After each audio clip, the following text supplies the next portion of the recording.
Antes de que Dios pueda cambiar nuestras circunstancias, Él quiere cambiar nuestros corazones. Si nuestras circunstancias cambian para mejor, pero nosotros permanecemos iguales, entonces nos volveremos peores. El propósito de Dios, en su providencia divina, no es para que nos sintamos mejor ni más cómodos, sino para formarnos a la imagen de su Hijo. Un carácter como el de Cristo es la meta divina para cada uno de nosotros. Noemí estaba amargada con Dios, pero Ruth estaba dispuesta a que Dios hiciera su voluntad en su vida. Así que Dios comienza su obra misericordiosa con Ruth. Ruth iba a ser una influencia en Noemí, es decir, influenciaría a Noemí y Dios comenzaría su obra de traer eventualmente al Hijo de Dios a la tierra. Ruth y Noemí no tenían idea de que ellas eran parte del plan eterno que cumpliría la promesa que Dios le hiciera a Abraham de que de su semilla serían bendecidas todas las familias de la tierra. La historia de Ruth empieza con la muerte de un esposo, pero termina con el nacimiento de un bebé. Dios cambiaría la vida de Ruth en Israel. Sus lágrimas se volverían en triunfo. Si queremos que Dios obre en nuestras vidas y circunstancias y que lleve a cabo sus propósitos, debemos vivir vidas de fe y esperanza. Te invito a que abras tu Biblia en Ruth capítulo 2, versículo del 1 en adelante. Si no tienes ahora una Biblia, porque a lo mejor estás trabajando o estás en tu vehículo, cuando tengas un tiempo, hazlo. Tenía Noemí un pariente de su marido, hombre rico de la familia de Elimelec, el cual se llamaba Booz.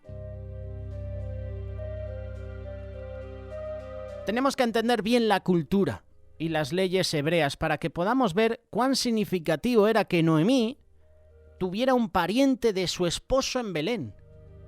La ley del pariente cercano era importante. La frase el pariente cercano en hebreo es Goel, que significa protector. Habían dos cosas importantes en la cultura hebrea. Primero era el nombre de la familia y segundo eran las tierras y la herencia familiar.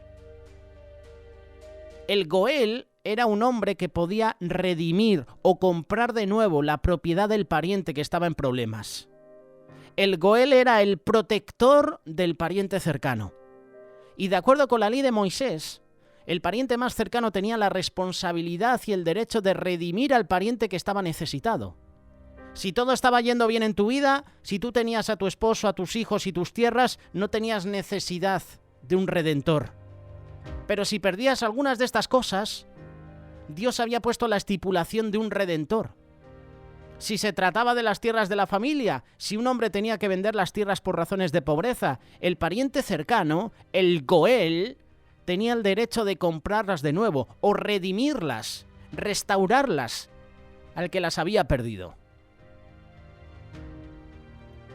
¿Hacemos eso con nuestra propia familia? A lo mejor no tienes trato con algunos familiares, tíos, suegros, yernos, primos. A lo mejor tu familia es la única convertida. ¿Tienes este trato? ¿Redimes a tus familiares? ¿Ayudas a esa familia que tienes que quizás es inconversa y llevas años sin hablar con ellas? ¿Las restauras? ¿Eres una persona que restaura familias? ¿Eres una persona que restaura vidas? Cuando se trataba del hombre de la familia, puedes leer más información, capítulo 1 de este libro de Ruth, el Goel, el protector, tenía la obligación, cuando su hermano se moría sin dejar hijos, de tomar a la viuda como esposa. Y el primer hijo que naciera de esa unión llevaría el nombre del difunto y iba a heredar sus tierras. Esta era la forma de cómo Dios ayudaba a los judíos necesitados y la manera como mantenía el nombre y las tierras dentro de la familia o de la tribu. Al hacer esto también hacía posible la venida del Mesías. El Mesías, nuestro redentor, nuestro protector. El árbol genealógico de Cristo incluía la familia de Booz. El protector, el Goel de las tierras y del nombre de la familia hacía posible que la herencia de los judíos continuara hasta la llegada de Cristo.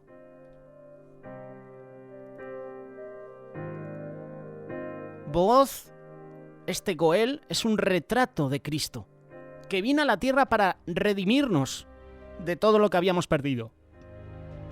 Y conforme se va desarrollando esta historia, vemos cómo Dios lo hace. Aquí encontramos a Noemí, empobrecida. Había perdido a su familia, ya no había esperanza de que el nombre de la familia continuara, estaba a punto de perder sus tierras. Había regresado a Belén y en su pobreza tendría que vender sus tierras para poder subsistir. Sin embargo, Noemí tenía un pariente cercano que era uno de los hombres más ricos del lugar. Ella no sabía que tenía ese pariente. ¿No es esa la manera como Dios obra? Dios ya tenía una provisión para Noemí. Dios siempre tiene una provisión para nuestras vidas, aunque nosotros desconozcamos esa provisión. Gracias a su amor, gracias a su gracia inmensa, Dios siempre tiene todo previsto. Aunque tú y yo, presta atención, no lo sepamos o no lo queramos saber. Él es nuestra provisión. ¿Es para ti Dios tu provisión? ¿Es Dios para tu familia tu provisión? Mi Dios provee. Es un tema musical que un grupo español, el grupo Misión, presenta en uno de sus discos. Mi Dios provee. ¿Qué es lo que debemos hacer en situaciones difíciles? Confiar en Dios. Dios estaba tratando de atraer a Noemí a ese punto donde ella pudiera confiar que Dios tenía un plan para ella. Seguro que cuando Ruth conoce a Booz, pensaría que su encuentro con él había sido una simple coincidencia, una casualidad. Pero con Dios no hay casualidades. Dios las dirige a los campos de Booz. Belén estaba llena de campos y toda la comida de Israel venía de los campos de Belén. Sin embargo, ella fue a dar precisamente al campo de Booz. Esto es increíble, esto es maravilloso. Saber que lo que nosotros creemos, que para ti a lo mejor son coincidencias, es la providencia de Dios. Tú y yo pensamos que son coincidencias, pero aquí entra la providencia de Dios. Es el amor, es el cuidado providencial de Dios hacia nosotros. Él tiene el control de todo. Dios tiende a guiarnos de una forma tan natural que a veces no nos damos cuenta de que Él nos está guiando. Algunas personas que quieren que el Señor las guíe están esperando escuchar una voz audible del cielo, o que se abra el cielo y aparezca una luz, ¿verdad? Que Dios tome control de sus facultades, o que simplemente las manipule como si fueran robots. Yo nunca he tenido esa experiencia. Dios nos guía de una forma natural. A decir verdad, su dirección es tan natural que muchas veces ni siquiera nos damos cuenta de que Dios nos está guiando en las cosas simplemente sencillas. Luego miramos hacia atrás y decimos, wow, en todo este trayecto, en todo este proceso, Dios ha estado conmigo. Y no ha sido casualidad. Vemos la providencia de Dios obrando en las vidas de Booz y Ruth cuando ellos tenían su encuentro divino. Y Dios también tiene planes para ti. Nosotros no podemos ver el final de nuestra historia. No sabemos cómo va a encajar todas las piezas del rompecabezas o del puzzle, pero Dios sí que lo sabe. Así que si hoy estás necesitado, necesitada, o si estás viviendo momentos de confusión, o si estás dolida, si estás preocupado por la incertidumbre de tu vida, tranquilos. Tu Goel, es decir, tu Redentor, tu Protector, está cerca de ti. Cristo, nuestro Redentor, tiene el derecho, tiene el poder y el deseo de redimirte y de redimir todo lo que has perdido. Perdiste el cielo cuando Adán y Eva pecaron. Jesús tiene todas las intenciones de restaurarte. Él quiere que tengas una relación personal con Él, para que lo que se había separado, destruido, se vuelva a unir. Se rompió nuestra relación personal con Dios. El pecado nos separa de Dios. ¿Qué mejor que tener un encuentro con Jesús para que esa relación se vuelva a restaurar? Versículos 2 y 3. Ruth capítulo 2. Y Ruth la moabita dijo a Noemí: te ruego que me dejes ir al campo y recogeré espigas en pos de aquel a cuyos ojos hallaré gracia. Y ella le respondió: ve, hija mía. Fue pues, y llegando, espigó en el campo en pos de los segadores, y aconteció que aquella parte del campo era de Booz, el cual era de la familia de Elimelech. Y he aquí que Booz vino de Belén y dijo a los segadores: Jehová sea con vosotros. Y ellos respondieron: Jehová te bendiga. Versículo 5. Y Booz dijo a su criado, el mayordomo de los segadores: ¿de quién es esta joven? ¿Cuántos de nosotros estamos familiarizados con el concepto de recoger espigas en el Antiguo Testamento? A lo mejor vienes de una familia tradicional de agricultura, de campo. En la época del Antiguo Testamento, ese era el sistema de provisión que Dios tenía para los pobres. Era la forma de ayudar a aquellos que no tenían nada. Cuando llegaba la cosecha, los segadores cortaban los tallos de la cebada y las criadas iban detrás de ellos recogiéndolos y poniéndolos en manojos. La ley requería que los segadores no cogieran el grano por los costados de los campos, sino que los dejaran ir. Los pobres recogían las espigas que los segadores dejaban por los costados. Y este no era un programa de asistencia social, esto no era una ONG, como las que hay hoy en día. El pobre tenía que trabajar duro por su alimento. El grano que sobraba no se lo daban simplemente. Ellos tenían que aprender que hay dignidad en el trabajo, que había que ganarse el sustento con el sudor de su frente. Este fue el mandato que Dios le dijo a Adán y Eva. El grano que sobraba no se lo daban simplemente. Ellos tenían que aprender que hay dignidad en el trabajo. Era un trabajo arduo, difícil, y más en aquella época, y más en ese tipo de lugares. A lo mejor tú vives en una zona de temperatura, 25, 26 grados, tienes un clima fresquito. Tú imagínate en esos campos de Belén, en esa época, el calor que tenía que hacer. No solo es un trabajo arduo y difícil, sino que el calor, el sol, no acompaña. Para las mujeres especialmente era peligroso porque tenían que trabajar en los campos con tantos hombres segadores al mismo tiempo. Y seguramente algunos tendrían malas intenciones y estarían al acecho. Este era el cuidado que Dios había provisto y también era la oportunidad para los terratenientes ricos de poder demostrar el corazón de Dios con su generosidad, con su bondad hacia los pobres. ¿Abres las puertas de tu casa a los pobres? ¿Abres las puertas de tu hogar a las personas necesitadas? ¿Tu casa es un punto de luz donde puede ir una persona, una familia, no solo a pedirte consejo, sino también sustento, abrigo, una cama, comida? Apenas llegan a Belén, Ruth toma la iniciativa de salir a trabajar. Y no se queda esperando que Noemí haga algo, no se sienta de brazos cruzados a esperar que se saque la lotería, no. Ambas eran viudas necesitadas, sin ningún hombre que proveyera por ellas. Nunca verás a Ruth en la palabra de Dios regañando, quejándose, lloriqueando. Ella estaba tranquila, ella tenía paz. A ella no le importaba trabajar duro. Ruth consideraba el trabajo como un privilegio, porque lo es. Trabajar es un privilegio. Trabajar para Dios es un privilegio. Pero muchas veces trabajando en la obra del Señor, nos olvidamos del Señor de la obra. Cuando Ruth va a los campos, Dios provee por ella. Si tú estás esperando a que Dios provea por ti, considera esto.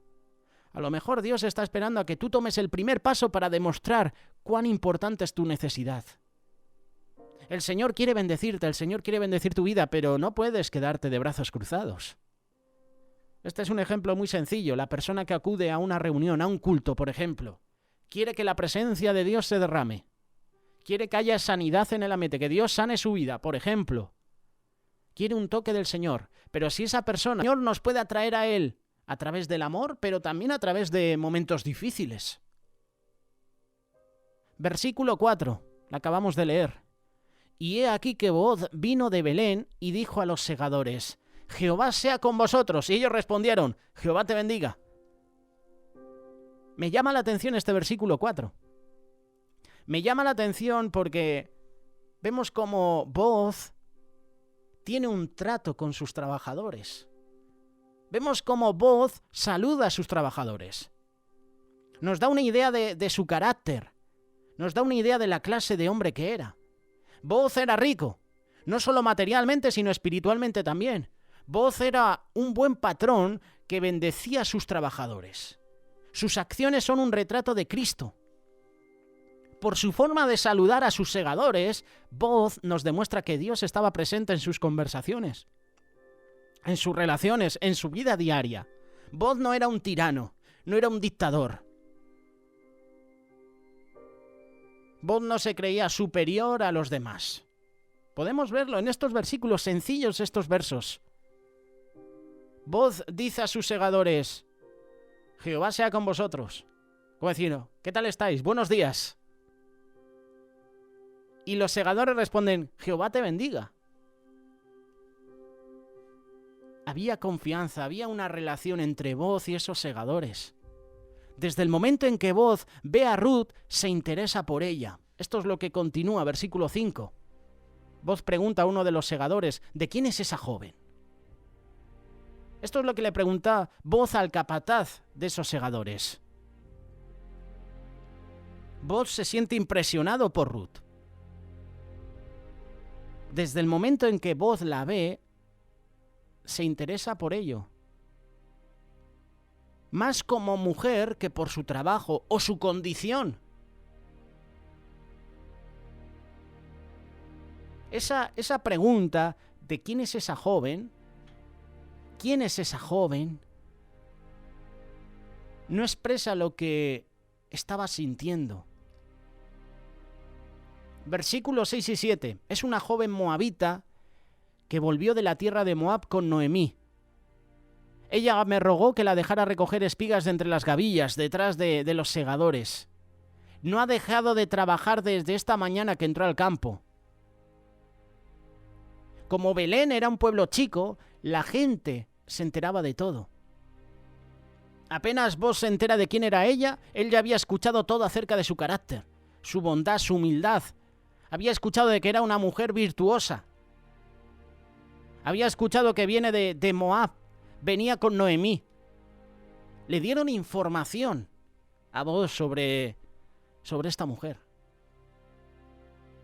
Y Booz se enamora. Se enamora de ella a primera vista. Ruth estaba haciendo su trabajo. Estaba trabajando para mantenerse y mantener a su suegra. No estaba buscando esposo. Eso era lo último en su mente. En realidad, cuando ella sigue a Noemí, todo se vuelve en su contra. Primero, ella era una gentil. Segundo, era moabita. Tercero, ella había adorado a dioses falsos. Cuarto, era viuda. Y quinto, era pobre. No tenía dinero para ni siquiera tener una pequeña parcela, una plantación. En esa época, si perdías a tu esposo, lo ibas a pasar mal. Mira el ejemplo de la viuda de Sarepta. ¿Te has dado cuenta que cuando analizas el Antiguo y el Nuevo Testamento hay un sinfín de historias de mujeres viudas?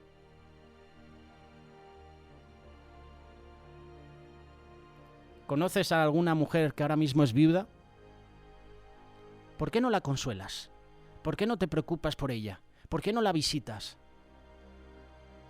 ¿Por qué no la animas, no la alientas? El capataz, en contestación a la pregunta de Booz, nos da detalles de esta mujer. Ruth era una mujer trabajadora.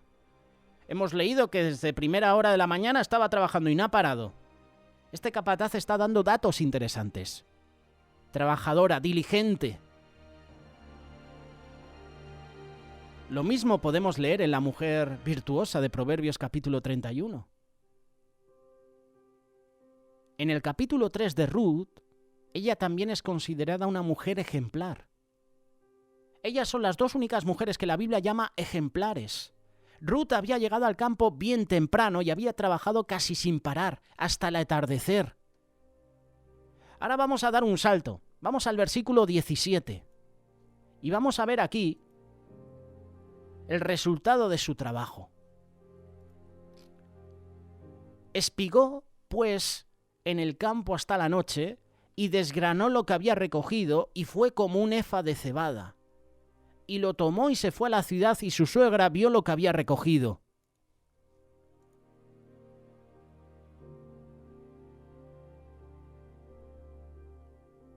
Desgranó la cebada que había recogido, la cual pesó más de 20 kilos.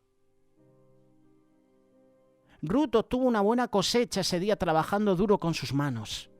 Ella comenzó temprano y trabajó hasta tarde, tomándose solamente breves descansos, cortitos. Qué importante es ser un buen y una buena trabajadora. Queremos la bendición y el fruto de la cosecha, pero no siempre queremos hacer el trabajo que se requiere. Ya sea limpiando nuestras casas, cocinando, cargando muebles, a lo mejor en el campo, en la agricultura, plantando, abonando, criando a nuestros hijos, educándolos. Estas son cosas de nuestro diario vivir. Y a veces nos descuidamos y dejamos las cosas ir. Si no estamos dispuestos a trabajar, no vamos a recibir el fruto, no vamos a recibir la bendición, no vamos a recibir la gran cosecha. Volviendo al versículo 8. Entonces Booz le dijo a Ruth: escucha, hija mía, no vayas a recoger espigas a otro campo, ni te alejes de aquí. Quédate junto a mis criadas. Fíjate bien en el campo donde se está cosechando y síguelas. Ya les ordené a los criados que no te molesten, y cuando tengas sed, ve a donde están las vasijas y bebe del agua que los criados hayan sacado. Versículo 10. Ruth se inclinó hacia la tierra, se postró sobre su rostro y exclamó: ¿cómo es que le he caído tan bien a usted, hasta el punto de fijarse en mí siendo solo una extranjera? Esta es una traducción diferente que estoy ahora mismo usando. Pero volviendo a la traducción de Reina Valera, 1960, versículo 10, dice lo siguiente: ella entonces, bajando su rostro, se inclinó a tierra y le dijo: ¿por qué he hallado gracia en tus ojos para que me reconozcas, siendo yo extranjera?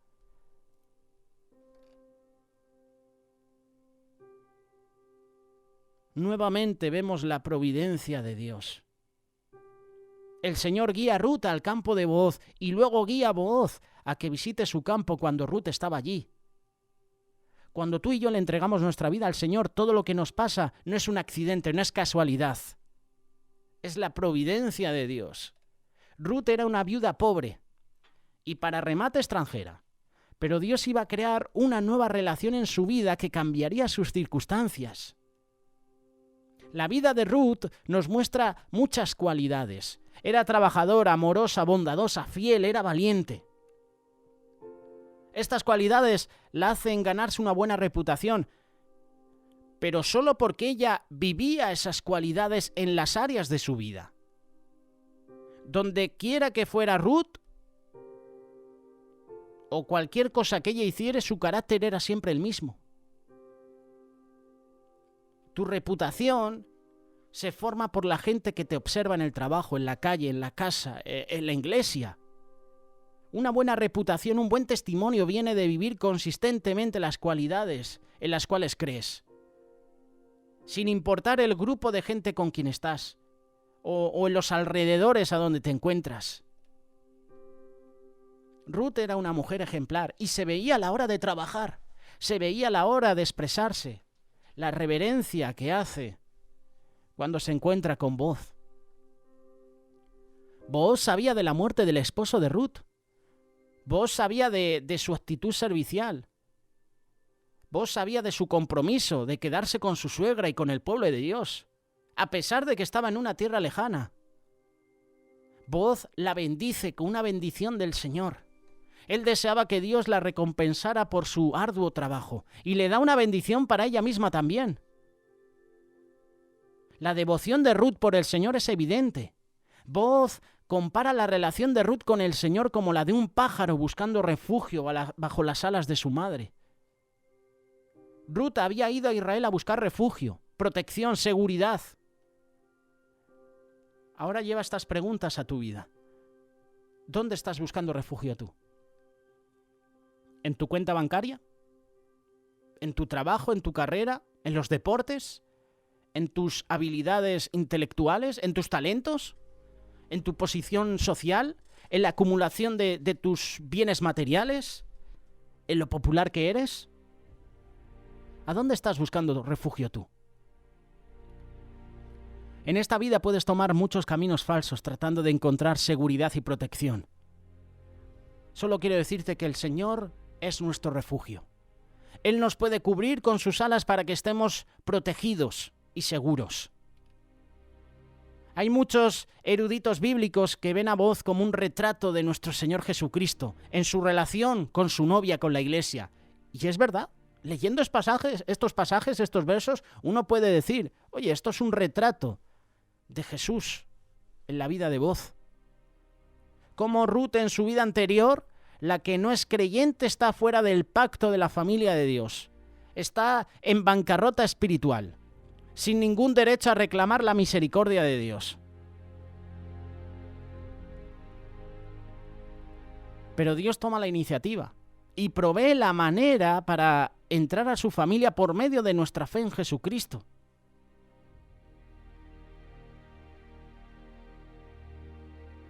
Vemos la gracia de Dios en la forma de cómo Booz trata a Ruth. Booz toma la iniciativa. La gracia de Dios significa que Él toma la iniciativa para venir a nuestra ayuda. No porque lo merezcamos, sino porque Él nos ama y nos quiere para sí mismo. Primera carta de Juan, capítulo 4, verso 19, dice: nosotros amamos a Dios porque Él nos amó primero. Dios toma la iniciativa en nuestra salvación cuando todavía estábamos muertos espiritualmente, sin fuerzas. Éramos pecadores, éramos enemigos de Él. La salvación no fue una idea nueva de Dios. Fue algo que Él había planeado desde la eternidad. Como Booz se había enamorado de Ruth, como la amaba, Él también toma los primeros pasos, ¿para qué? Para ayudar a Ruth. Booz toma la iniciativa. Booz le habla a Ruth. Es el segundo paso que vemos en cómo la gracia de Dios se ve reflejada en la forma en cómo Booz trata a Ruth. Booz toma la iniciativa, pero Booz habla con Ruth. Él le habla primero porque ella nunca se hubiera atrevido a hablarle a un hombre, y más a un hombre de estas características. Menos aún a un extraño, menos al amo del campo. ¿Qué derecho tenía una viuda extranjera de hablarle a un hombre tan importante como Booz? Sin embargo, él interrumpe su conversación con su capataz para hablarle a una pobre extraña que estaba recogiendo espigas en su campo. Imagínate, si viniera, por ejemplo, el presidente de tu país. Si viniera, por ejemplo, Felipe VI, que es el rey de España, el rey emérito, Si viniera, por ejemplo, a visitarte el presidente de tu nación y nos dirige la palabra. Imagínatelo. La verdad es que nunca nos han hablado, ¿verdad? Y dudo mucho que lo hagan en el futuro, quién sabe. Sin embargo, Dios, el Rey del universo, el Todopoderoso, nos habló personalmente por medio de su Hijo Jesucristo. Hebreos capítulo 1, verso 1 dice: Dios, en estos días finales, nos ha hablado por medio de su Hijo. Y a pesar de todo lo malo que este mundo le ha hecho a Jesús, Él todavía nos habla por medio de su gracia. Él no solo nos habla palabras de salvación, sino también nos guía a través de cada día. En su trato con Ruth, Booz le demuestra muchos pequeños actos de bondad. Y estos pequeños actos producen grandes compensaciones. Algunas veces la gente piensa que solo las grandes cosas que hacen en la vida son las que van a recibir un reconocimiento mayor y público. Nosotros pensamos que para poder hacer cosas de gran importancia debemos escribir una gran novela o pintar una gran obra maestra. Y esto es una noción errónea de que la importancia o el significado en la vida dependen de cómo nos reconozcamos públicamente. Eso es un error. Actos que realmente satisfacen son muchas veces aquellos hechos calladamente, con poco reconocimiento, en silencio, los que tienen más valor. Algunas de las cosas más importantes que hacemos en la vida no son necesariamente las más memorables, las más reconocidas. Pero el Señor nos va a recompensar. Seremos recompensados por las acciones que hemos tomado.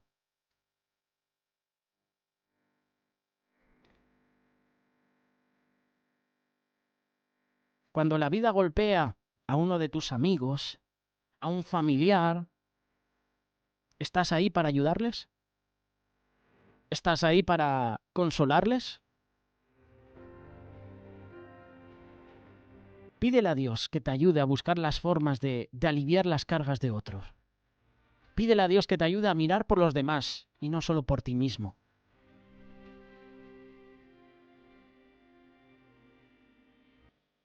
Continuando con el pasaje, ya lo estamos terminando para no extendernos. Vemos a Ruth que recoge espigas en el campo hasta el atardecer. Y luego desgranó la cebada que había recogido, la cual pesaba más de 20 kilos. La cargó de vuelta al pueblo y su suegra vio cuánto traía.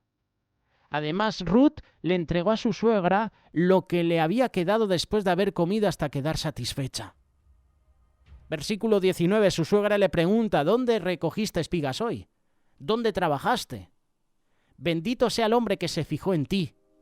Entonces Ruth le contó a su suegra acerca del hombre con quien había estado trabajando. El hombre con quien hoy trabajé se llamaba Booz, o se llama Booz. Versículo 20, vamos con una traducción que podamos entender. Mira lo que dice Noemí: que el Señor lo bendiga, exclamó Noemí delante de su nuera. El Señor no ha dejado de mostrar su fiel amor hacia los vivos y los muertos. Noemí había estado amargada, pero su fe en Dios estaba todavía viva.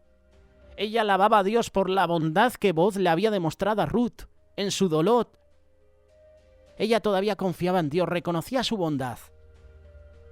Y este ejemplo de Noemí y de Ruth es un ejemplo también de Pablo y Silas, que estaban presos, que les habían azotado, golpeado, pero aún así glorificaban a Dios en medio de la tribulación, en medio de ese momento duro, en medio de una cárcel oscura, en lo profundo de esa cárcel, con mal olor, oscuro, golpeados, atados al cepo, maltratados injustamente, no se quejan. No lloriquean: Señor, ¿por qué nos has metido aquí? Señor, ¿por qué? No. Glorifican a Dios, alaban a Dios, cantan salmos, himnos. Tú y yo seguramente en esa situación estaríamos amargados. Hasta nuestra fe podría dudar.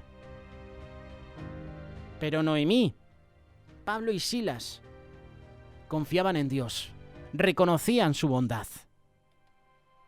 A veces nos podemos sentir amargados por la situación que estamos pasando, pero nunca nos debemos de desesperar. Hoy tienes una nueva oportunidad de experimentar el amor y el cuidado de Dios.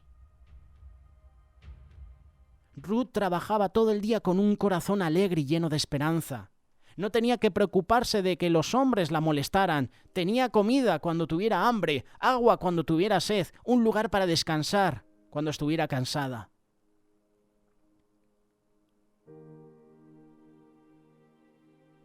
Cuando Ruth le pide permiso para ir a los campos a recoger espigas, lo único que Noemí le dice es: anda, hija mía. No le da ninguna palabra de aliento ni de ánimo, ni siquiera le promete orar por ella. Pero ahora de la boca de Noemí salen cánticos de agradecimiento a Dios. Bendito. No solo bendice al benefactor de Ruth, sino también bendice a Dios. Noemí pasa de la amargura a la bendición. Cuando Noemí ve todo el grano, ella bendice al hombre que permite que Ruth trabajara en su campo. Y cuando escucha que el hombre era Booz, bendice al Señor. ¡Qué cambio!, ¿verdad?, de actitud. Noemí, que hace un ratito estaba amargada, ahora está alegre. Y ahora dedica palabras a Dios. Este cambio sucede por la nueva esperanza que había en su corazón. Noemí estaba esperanzada porque Booz era su pariente cercano y que era rico y tenía influencia. Él podía rescatarlas de la pobreza y darlas un nuevo comienzo. Él podía ser su Goel, su protector, su redentor. ¿No deberíamos nosotros, que creemos en Jesús, regocijarnos en la esperanza? Cuando reconoces lo que Cristo ha hecho por ti, ¿no deberías estar alegre? ¿Con gozo? Jesucristo es el Hijo de Dios. Él murió por nosotros, resucitó y vive para siempre. Hay un solo mediador entre nosotros y Dios Padre, y es Jesús. Y gracias a Jesús tú y yo hoy te enseñará que seamos hombres y mujeres fieles, íntegros, bondadosos, trabajadores, hombres de fe, mujeres de fe, hombres y mujeres que confían en Dios. Con Jesús de nuestra parte no tenemos que tener miedo al futuro porque tú eres el Dios del futuro. En Jesús tenemos protección. Él es nuestro protector.